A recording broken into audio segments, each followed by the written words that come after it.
Hello दोस्तों, स्वागत है आप सभी का आपका यूट्यूब चैनल रंजीत स्टडी पर। जैसा कि आज हम लोग पढ़ने जा रहे हैं क्लास 10 के चैप्टर नंबर 1 रियल नंबर यानी कि वास्तविक संख्या। आज हम लोग जानेंगे इसमें कुछ बेसिक फार्मूलाज और हम नेक्स्ट पार्ट में इसकी प्रश्नावली की बात करेंगे यानी एक्सरसाइज की बात करेंगे। आज हम सिर्फ यही जानेंगे।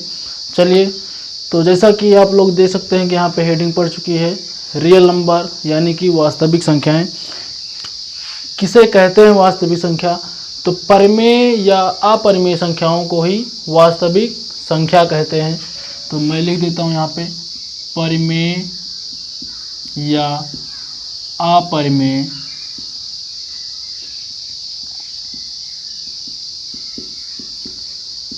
परिमेय या अपरिमेय संख्याओं को परिमेय या अपरिमेय संख्याओं को वास्तविक संख्याएं कहते हैं। वास्तविक संख्याएं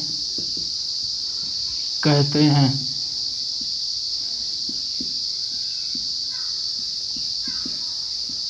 ठीक दोस्तों, परिमेय या अपरिमेय संख्याओं को ही हम क्या कहेंगे?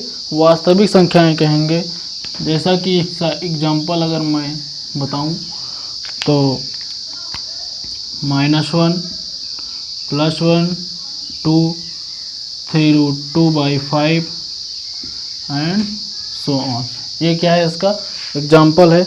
यानी कि वास्तविक संख्याएं कौन सी हैं कि परिमेय या अपरिमेय संख्याओं को ही हम क्या बोलेंगे? वास्तविक संख्या बोलेंगे। तो यहाँ जो -1 है ये भी क्या है? एक परिमेय संख्या है यानी कि रेशनल नंबर है। और 1 जो है ये भी क्या है? एक रेशनल नंबर है यानी कि परिमेय संख्या है। मैं इसको कुछ पार्ट्स में डिवाइड करूँगा। अगर मैं रियल नंबर लिखूँ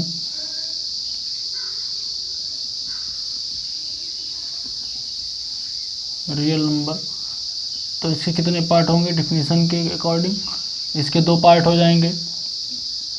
परिमेय संख्या एक हो जाएगा, दूसरा क्या होगा? अपरिमेय संख्या। परिमेय संख्या और अपरिमेय संख्या। चलिए, जैसा कि यहाँ पे मैंने एग्जांपल लिखा तो मैं इसी में से लिख देता हूँ, आप अलग से भी लीजिए, कोई बात नहीं। तो परिमेय संख्या किसे कहते हैं इसकी डेफिनेशन जानेंगे। हम लोग क्लास 9th में पढ़ चुके हैं परिमेय संख्या किसे कहते हैं। तो वे सभी संख्याएं जिसको हम P/Q के रूप में लिख सकते हैं उसे हम क्या बोलेंगे? परिमेय संख्या बोलेंगे। P/Q का क्या मतलब हुआ? ये हुआ, अगर कोई भी संख्या इस फॉर्म में है तो उसे हम क्या बोलेंगे? परिमेय संख्या बोलेंगे। और Q जो हमारा है ये 0 के बराबर नहीं होना चाहिए, यानी कि Q is not equal to 0, तभी जो हमारा होगा ये परिमेय संख्या होगी। तो परिमेय संख्या किसे कहेंगे? वह सभी संख्याएं जिनको हम P/Q के रूप में लिख सकते हैं परिमेय संख्या कहते हैं। डिफिनीशन मैं नहीं लिखूंगा यहाँ पे, मैं डायरेक्ट एग्जांपल लिख देता हूँ। इसका एग्जांपल हो जाएगा -1 1 2 एंड सो ऑन। और इसका एग्जांपल क्या हो जाएगा जिसको मैं किसके रूप में नहीं लिख सकता? इसमें परिमेय संख्या और भी है 3/5, ठीक, एंड सो ऑन। अगर अपरिमेय संख्या की बात करें तो इसको ये किसे कहेंगे? तो वे सभी संख्याएं जिसको हम P/Q के रूप में नहीं लिख सकते हैं उसे हम अपरिमेय संख्या कहेंगे यानी कि इर्रेशनल नंबर कहेंगे, ठीक। तो इसका एग्जांपल हो जाएगा √2 √3 एंड सो ऑन। चलिए, हम परिमेय संख्या को भी कुछ पार्ट्स में डिवाइड करते हैं। परिमेय संख्या को हम 3 पार्ट्स में डिवाइड करेंगे। पहले हम 2 पार्ट में डिवाइड कर लेते हैं उसके बाद। तो परिमेय संख्या को 2 पार्ट में कौन कौन से डिवाइड करेंगे? एक हो जाएगा हमारा पूर्णांक संख्या, दूसरा कौन सा पार्ट? भिन्न संख्या। चलिए, इसको हम 2 पार्ट में डिवाइड करते हैं। तो पहला पार्ट हमारा हो जाएगा पूर्णांक संख्या,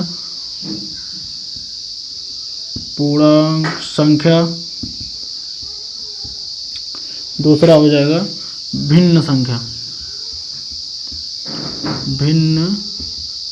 संख्या। चलिए यहाँ पे देखिए पूर्णांक संख्याएं किसे कहते हैं, तो वे सभी संख्याएं या वे जिन संख्याओं में हम पूर्ण संख्या मिला देते हैं। पूर्ण संख्या किसे कहते हैं, जीरो सहित। ठीक, तो पूर्णांक संख्याओं में हम अगर ऋणात्मक संख्याएं ले लेंगे और पूर्ण संख्याएं हो जाएंगी तो उनको मिला देने पर जो संख्याएं बनेंगी उसे पूर्ण संख्या कहेंगे। ठीक, यानी कि इसमें ऋणात्मक संख्याएं भी आ जाएंगी। तो इसका एग्जांपल क्या होगा, -1 +1 2 3 एंड सो ऑन। ठीक, भिन्न संख्याएं वे संख्याएं जिसको हम डिवाइड के फॉर्म में लिखते हैं। डिवाइड के फॉर्म में से यहाँ पे 3/5 लिखा है, तो ये इसका एग्जांपल हो गया। ठीक, और 1/4 भी हो गया। तो ये सभी जो संख्याएं हैं ये हैं भिन्न संख्याएं। चलिए हम पूर्णांक संख्याओं को भी इसको 3 पार्ट में डिवाइड करेंगे। एक हमारा हो जाएगा 0, दूसरा हो जाएगा धन पूर्णांक संख्या,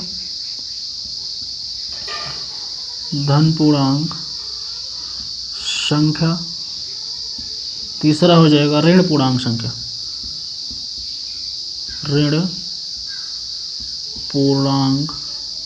संख्या, चलिए तो 0 है तो इसका एग्जांपल तो 0 ही रहेगा, 0। अब धन पूर्णांक संख्या, इसका मीनिंग क्या हुआ कि वे संख्याएं जिनके साथ प्लस साइन होता है, यानी कि वो पॉजिटिव संख्याएं होती हैं, उसे हम धन पूर्णांक कहते हैं। तो इसमें से हम ले लेंगे तो 1 हमारा पॉजिटिव है, 2 3 4 एंड सो ऑन। ठीक, मतलब जिनके साथ प्लस साइन होगा उसे हम ही धन पूर्णांक कहेंगे, और जिनके साथ ऋण साइन होगा यानी कि ऋणात्मक संख्याएं जो होंगी वो हमारी ऋण पूर्णांक संख्याएं होंगी। तो -1 -2 -3 एंड सो ऑन। इसको आप स्क्रीनशॉट भी ले सकते हैं। चलिए ये थे कुछ बेसिक इन्फॉर्मेशन, इसको मैं रफ कर देता हूँ। उसके बाद इस पार्ट के सेकंड हेडिंग पे चलेंगे हम लोग, जो कि है यूक्लिड डिवीज़न लेमा, यानी कि यूक्लिड विभाजन प्रमेयिका, जो कि इस चैप्टर का सबसे इम्पॉर्टेंट है। इसी से ही क्वेश्चन आता है। तो मैं हेडिंग डालता हूँ यूक्लिड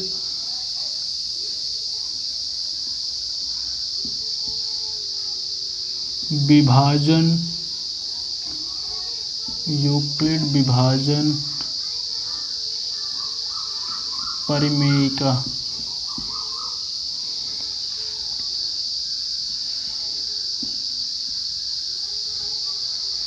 सॉरी, प्रमेयिका होता है, गलत लिख दिया।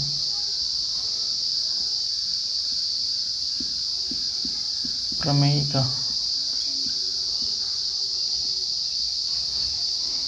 यानी कि Euclid division lemma, Euclid division lemma. ठीक, चलिए तो यूक्लिड डिवीजन लेमा क्या होता है, हम इसको एक डिफिनीशन के थ्रू समझेंगे। चलिए तो सबसे पहले यूक्लिड डिवीजन लेमा जो होगा हमारा, मैं यहाँ पे लिख देता हूँ, यूक्लिड डिवीजन लेमा यानी कि यूक्लिड विभाजन प्रमेय का दो धनात्मक पूर्णांक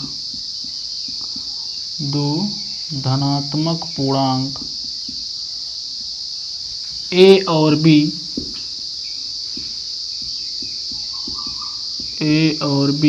दिए रहने पर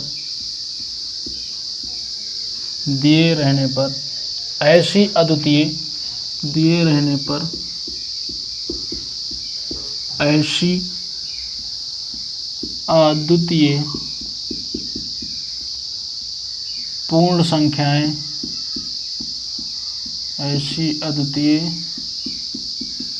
पूर्ण संख्याएं Q और R हैं कि, अब इसके बाद जो लिखेंगे इसका फार्मूला होगा A equal BQ plus R, जहाँ ये जो हमारा R है ये B से छोटा होगा, यानी और किससे बड़ा होगा, और बराबर होगा 0 से, यानी R की जो वैल्यू होगी वो B से तो छोटी होगी, लेकिन जो हमारा शून्य है उसके बराबर भी हो सकता है और उससे बड़ा तो रहेगा ही, छोटा नहीं होगा कभी भी। ठीक, तो ये है हमारी यूक्लिड विभाजन प्रमेय का। अब इसका मेन फार्मूला यही है, A equal BQ plus R, यही है फार्मूला इसका। तो यहाँ पे कंफ्यूज ना होइए, A है, हम यहाँ पे इसको लिख सकते हैं, A जो है वो हमारा होता है भाज्य, क्या होता है, भाज्य। B जो होगा वो हमारा होगा भाजक, Q होगा भागफल, R होगा शेषफल। फटाफट लिख लेते हैं, B हो जाएगा हमारा भाजक, Q होगा भागफल एंड R होगा शेषफल। अब ये जो हमारा फार्मूला है इससे हम सिर्फ एक ही चीज़ निकालेंगे, HCF। इस फार्मूला का यूज हम HCF फाइंड करने के लिए करते हैं। कब करते हैं, जब हमारे पास कोई दो धनात्मक पूर्णांक दिए रहे हों। ठीक, दो धनात्मक पूर्णांक A और B जैसे दिए हैं, तो इस तरह लगाएंगे। अब कब तक लगाएंगे, इसका कुछ फार्मूला है, अभी मैं बताता हूँ आपको आगे। तो इसी से हम, ये तो A और B के फॉर्म में लिखा हुआ है, QR के फॉर्म में। अगर मैं इसको हिंदी में लिखूं तो इसको मैं लिख सकता हूँ भाज्य बराबर भाजक गुणे भागफल धन शेषफल।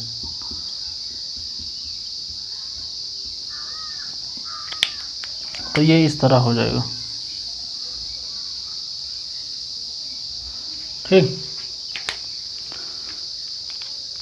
तो ये हमारा ऐसा हो जाएगा। तो अगर क्वेश्चन में दिया हो, अगर नंबर दिया हो, अगर 12 है और दो धनात्मक पूर्णांक इसे 12 और 6 दिए हैं, तो इसमें आपको कैसे करना है, तो सबसे पहले आप ये देखिए कि सबसे इसमें बड़ा कौन है। तो यानी कि ये जो 12 है ये 6 से ग्रेट है, यानी कि बड़ा है। तो जो बड़ा होगा वही हमारा भाज्य होता है, बड़ा भाज्य। ठीक, और जो हमारा छोटा होगा, जैसे कि यहाँ पे 6 छोटा है तो ये हमारा भाजक होगा। ये चीज़ ध्यान रखिएगा, तभी आपको क्वेश्चन आएगा। ठीक, तो बड़ा वाला भाज्य और छोटा वाला भाजक। अब ये क्वेश्चन कैसे यूज करेंगे, चलिए मैं आपको बता देता हूँ।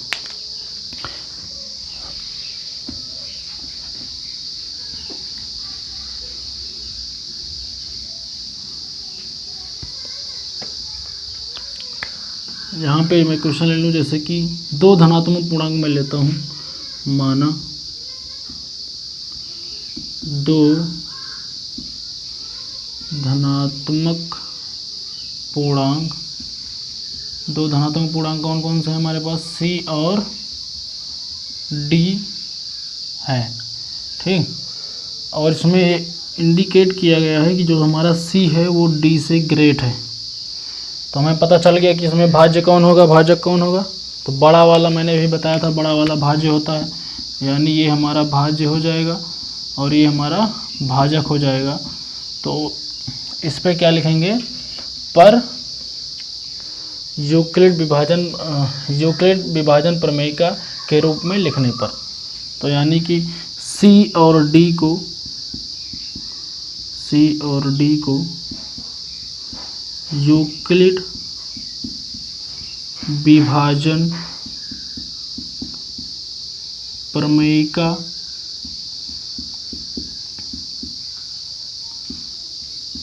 के रूप में लिखने पर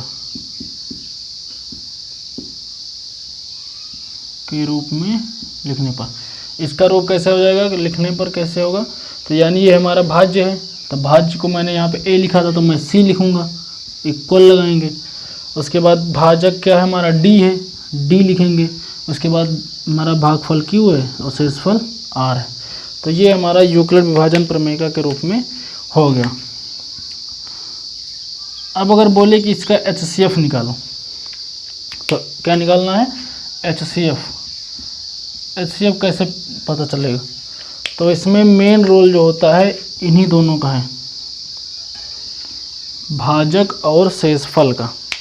अगर शेषफल हमारा शून्य हो जाए, ठीक,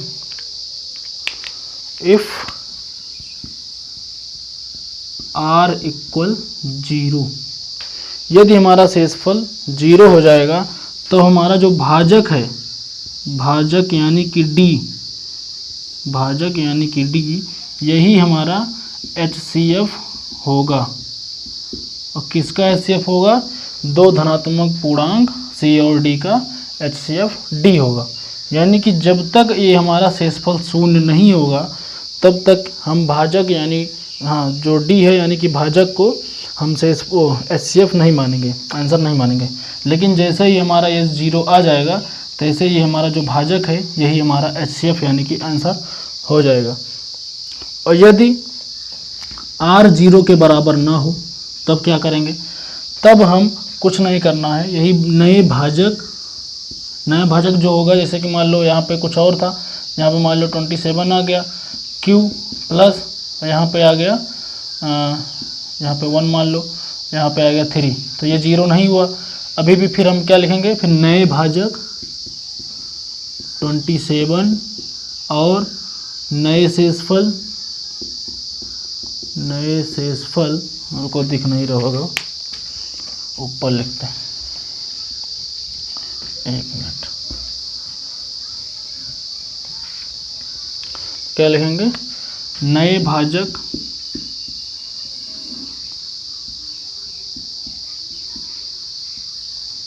नया भाजक 27 माना था और नया शेषफल क्या है 3, और नए शेषफल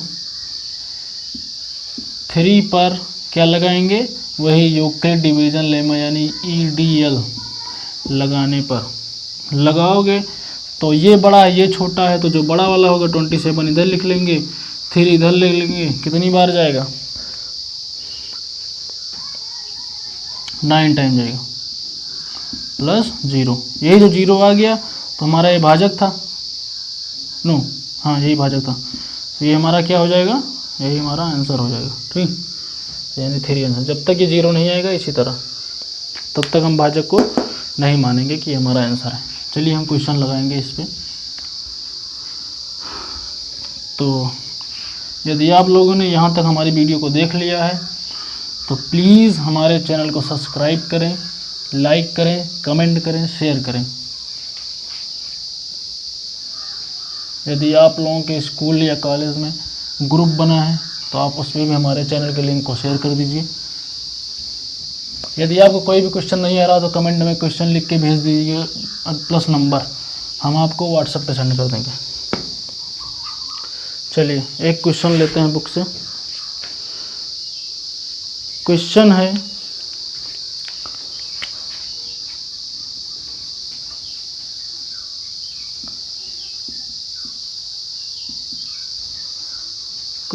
कि 4052 और 4052 और 12576 का HCF यूक्लिड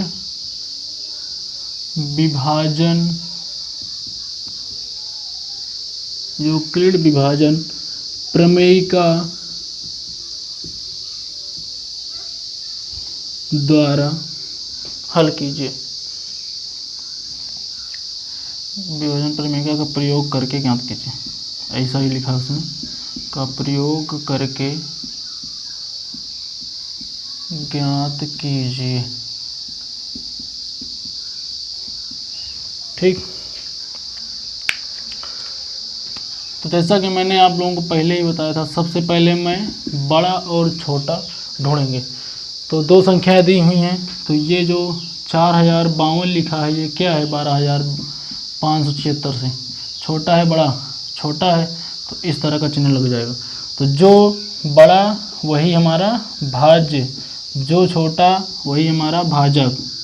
सबसे पहले यही चीज़ दिमाग में दौड़ानी है। ठीक, चलिए, तो ये हमारा भाज्य, ये हमारा भाजक। तो सबसे पहले हम क्या लिखेंगे, 4052 और 12576 पर यूक्लिड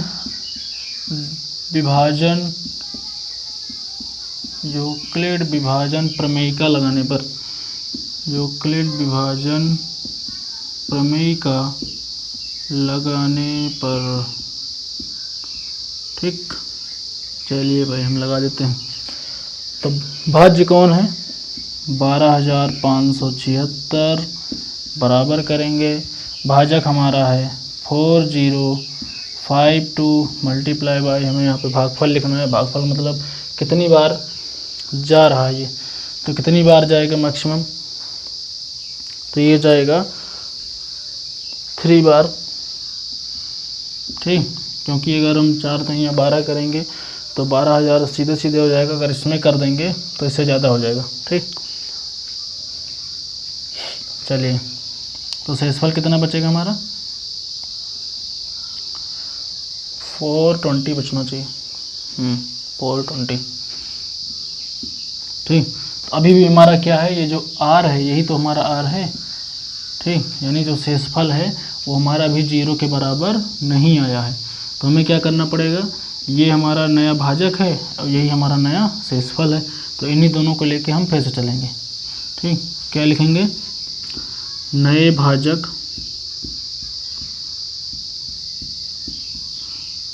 नया भाजक जो होगा वही हमारा भाज्य बन जाएगा फिर बाद में। ठीक, नए भाजक 4052 और नया शेषफल,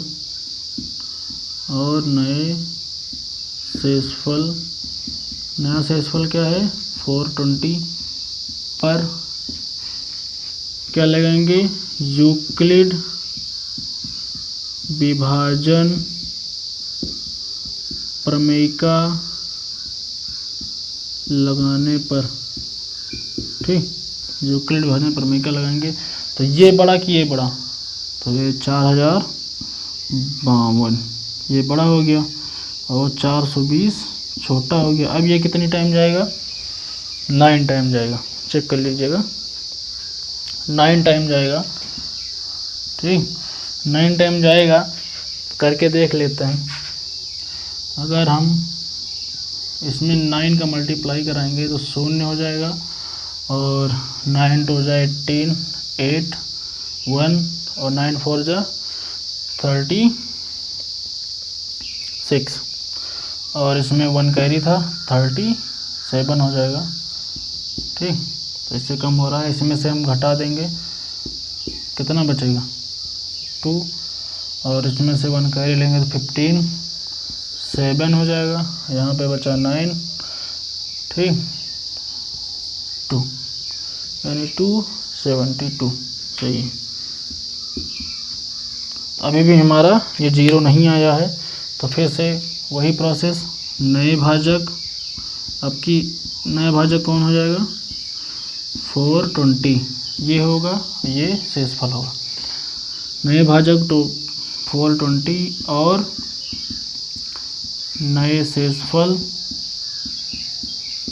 नया शेषफल क्या हो जाएगा हमारा 272। 1 मिनट रुकिए,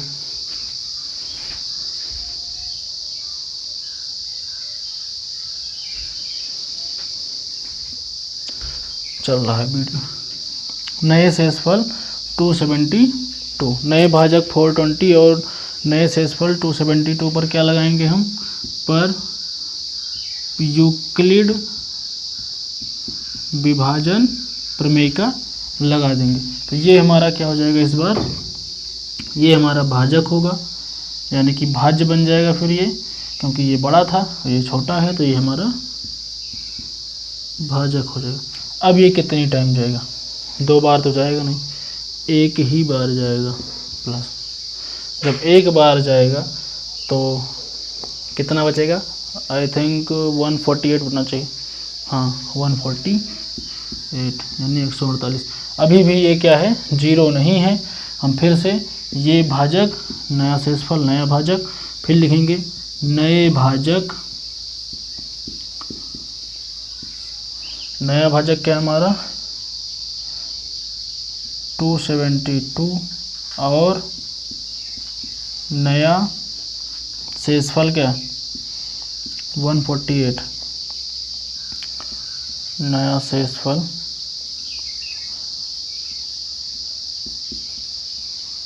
नया शेषफल 148 पर क्या लगाएंगे, यूक्लिड विभाजन प्रमेय का लगाने पर।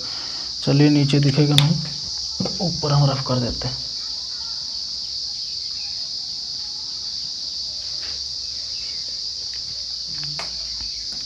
चलिए, तो ये हमारा इस बार भाज्य हो जाएगा और ये हमारा भाजक हो जाएगा।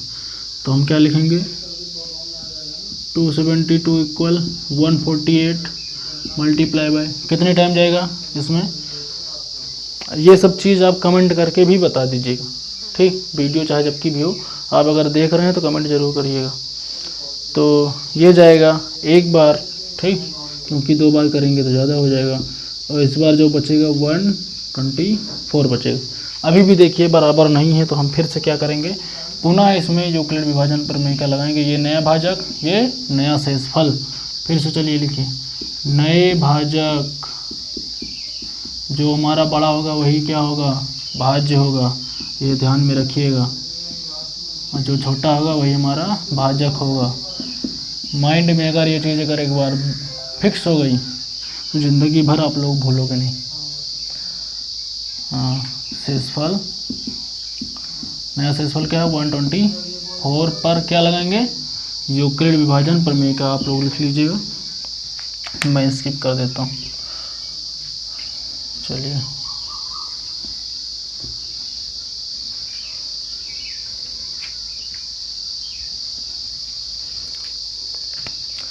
तो ये हो गया, फिर लगाइए, तो ये हमारा भाज्य हो जाएगा और ये हमारा भाजक हो जाएगा। ये कितनी टाइम जाएगा, ये भी 1 टाइम जाएगा। अब 124 है, अगर 1 से मल्टीप्लाई कराएंगे तो 124 ही आएगा। अगर मैं इसमें 24 और ऐड कर दूं तो हमारा 148 के इक्वल हो जाएगा। तो अभी भी आर हमारा जो है वो 0 के इक्वल नहीं आ जाए, ठीक। तो मैं फिर से वही प्रोसेस, नए भाजक, नया भाजक क्या है 124 और नए शेषफल, और नए शेषफल 24 पर क्या लगाएंगे, यूक्लिड विभाजन प्रमेय का लगा देंगे। चलिए, तो 124 इक्वल टू 24 मल्टीप्लाई बाय, अब इसमें मैं कितने का मल्टीप्लाई करा दूं कि इससे चला जाए, जल्दी बताइएगा कमेंट करके। तो अगर देखिए मैं यहाँ पे 4 टाइम कराऊंगा तो कितना हो जाएगा, 100 भी नहीं, अगर 5 टाइम कराऊंगा तब हो सकता है, ठीक। 5 टाइम कराएंगे तो कितना टाइम जाएगा, 2 और 5 दिन 10 दो करे नहीं 120, ठीक। तो ठीक है, और 4 ऐड कर देंगे, ठीक। अभी भी हमारा आर 0 नहीं है, तो फिर लिखेंगे नए भाजक, नए भाजक, नया भाजक क्या है 24 और नया शेषफल, और नए शेषफल 4 पर क्या लगाएंगे, यूक्लिड विभाजन प्रमेय का। चलिए, ये आप लोग पूरा लिखिएगा जो मैंने स्किप कर दिया। तो 24 इक्वल, अब 4 है क्या हमारा, ये हमारा भाजक बन जाएगा, हमारे भाज्य बन जाएगा। मल्टीप्लाई कितने से करा जाएंगे, 24 आ जाए, 4 6 से 24 होता है, यानी कि 6 चौके 24, ये 0 आ गया। ठीक, तो मैंने स्टार्टिंग में क्या बताया था, जो जब 0 आ जाएगा शेषफल, तो जो हमारा भाजक होगा वही हमारा आंसर होगा। तो यहाँ पे भाजक क्या है, 4 है, तो यहाँ पे मैं लिखूँगा अतः यहाँ पर, सॉरी अतः उधर लिखते हैं, यहाँ पर शेषफल 0 प्राप्त हुआ, यहाँ पर शेषफल 0 प्राप्त हुआ। अतः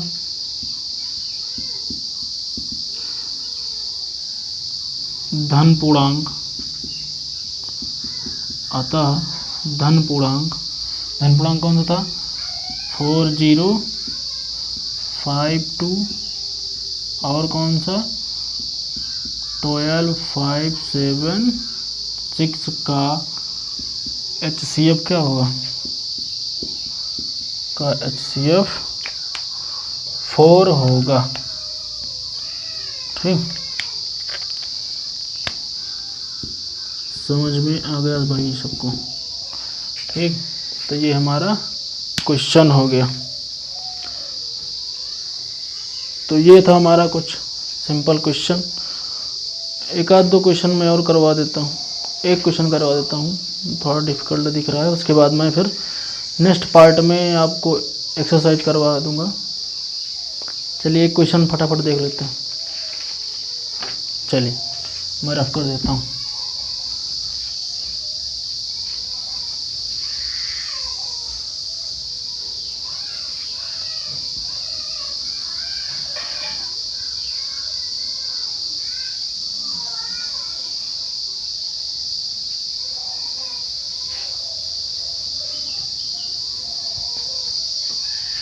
चलिए नेक्स्ट क्वेश्चन क्या है, मैं पढ़ देता हूँ, बाकी आप लोग देख लीजिए अपनी किताब में कि यूक्लिड की विभाजन एल्गोरिथम का प्रयोग करते हुए ऐसी सबसे बड़ी संख्या ज्ञात कीजिए जिससे 1251, 9377 और 15628 को भाग देने पर शेषफल क्रमशः क्या हो, 1, 2 और 3 प्राप्त हों। चलिए मैं लिख ही देता हूँ, एक मिनट। यूक्लिड विभाजन, यूक्लिड विभाजन एल्गोरिथम का, यूक्लिड विभाजन एल्गोरिथम का प्रयोग करके ऐसी सबसे बड़ी संख्या ज्ञात कीजिए, ऐसी सबसे बड़ी संख्या ज्ञात कीजिए, ज्ञात कीजिए जिससे, ज्ञात कीजिए जिससे 1251,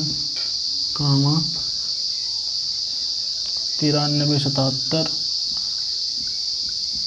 और 15,000 कितना था, हाँ 15,628 को भाग देने पर शेषफल क्या हो, को भाग देने पर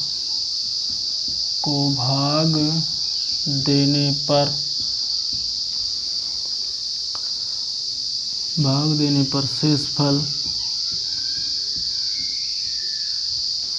भाग देने पर शेषफल क्रमशः, ये जो क्वेश्चन है बहुत ही सिंपल है, सिर्फ क्वेश्चन देखने में बड़ा दिख रहा है उस,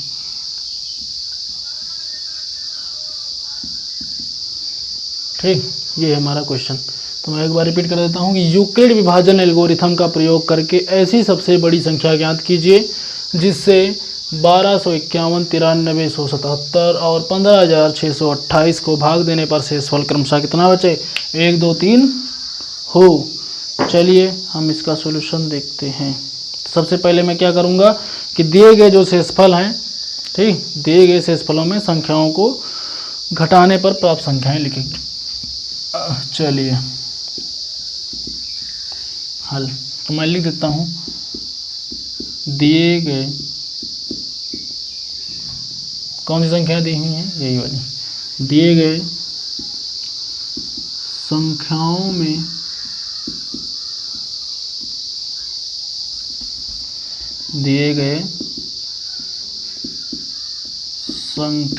में ठीक, दिए गए संख्याओं में शेषफलों, दिए गए संख्याओं में शेषफलों को घटाकर प्राप्त संख्या में शेषफलों को घटाकर प्राप्त संख्याएं लिखने पर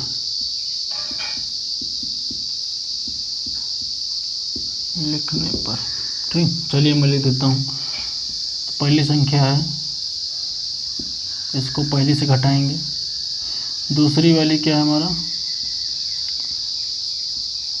9377, इसको घटाएंगे 2 से। तीसरी संख्या है 15628, इसको घटाएंगे 3 से।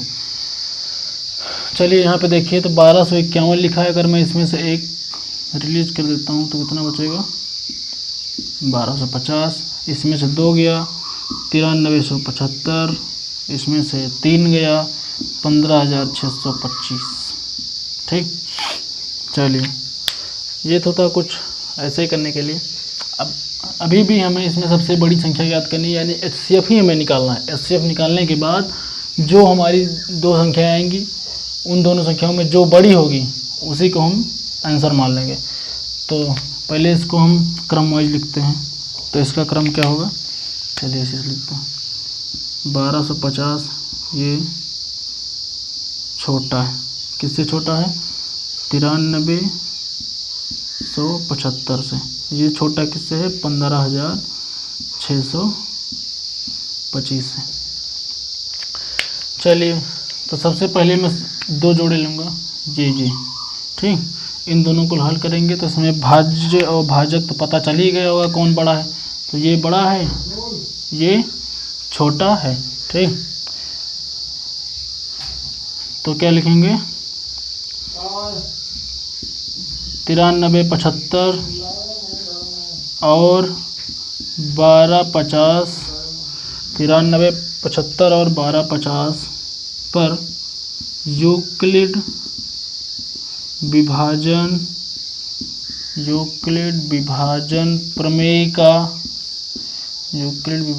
प्रमेय का लगाने पर,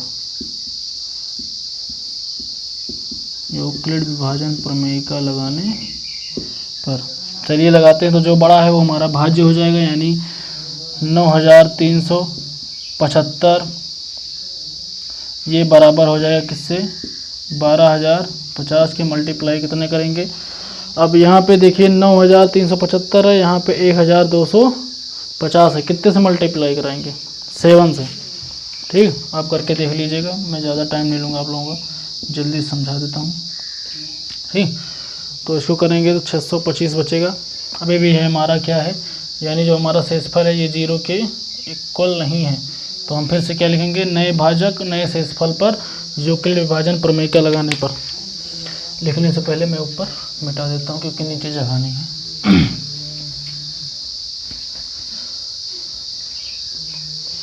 चलिए नए भाजक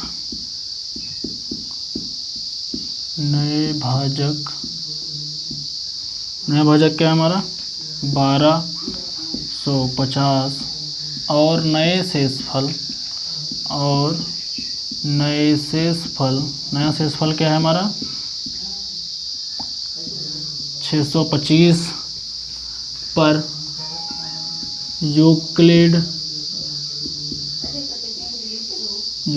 विभाजन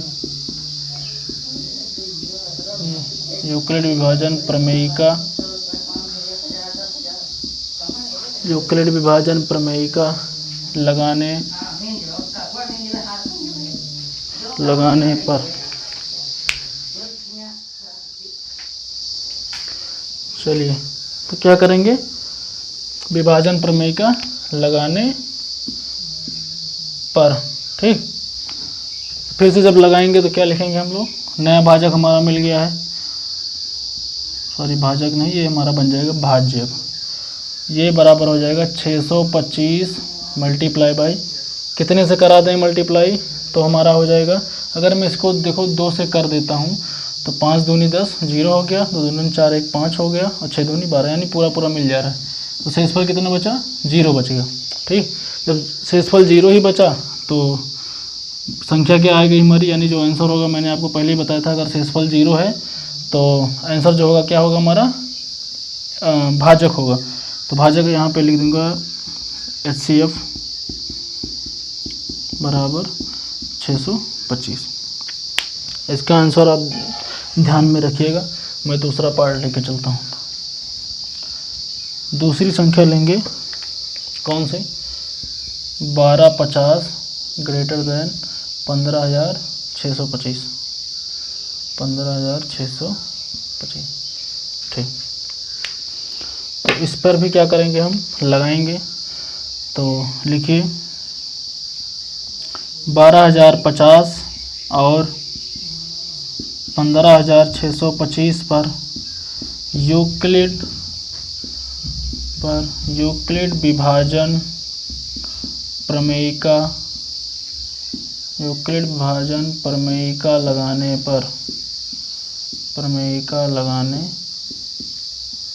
पर। ठीक, तो जो बड़ा वाला है वही हमारा भाज्य है, तो इसको हम पहले लिखेंगे भाज्य की जगह पे, बराबर करेंगे, भाजक क्या है हमारा 1250, कितने से मल्टीप्लाई कर दें कि 15,625 से ज़्यादा ना हो, 1,250 को। जल्दी से बताइए।